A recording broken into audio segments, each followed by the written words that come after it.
FIFA club বিশ্বকাপের পর প্রথমবারের মতো মাঠে নামছে ইতালিয়ান চ্যাম্পিয়ন ইউভেন্টাস।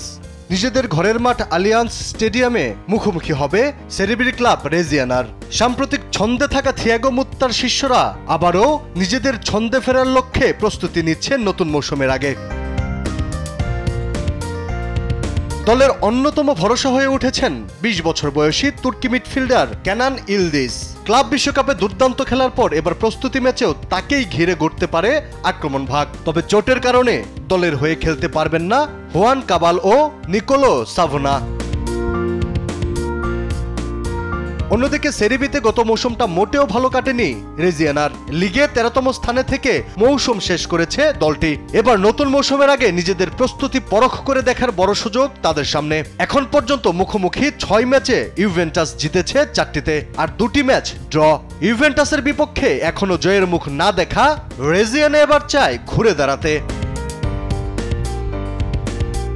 এদিকে জার্মানির বায়ার্ন মিউনিক মাঠে নামছে ফরাসি ক্লাব লিওনের বিপক্ষে। আলিয়ান্স এরেনায় ম্যাচটি হবে বায়ার্নের প্রাক মৌসুমের প্রথম লড়াই।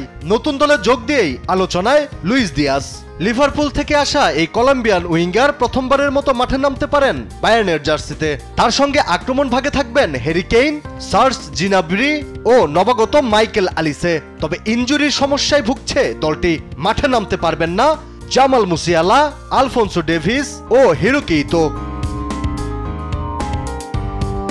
অন্যদিকে লিওন এখনো পর্যন্ত ৪টি প্রস্তুতি ম্যাচের ৩টিতেই জয় পেয়েছে।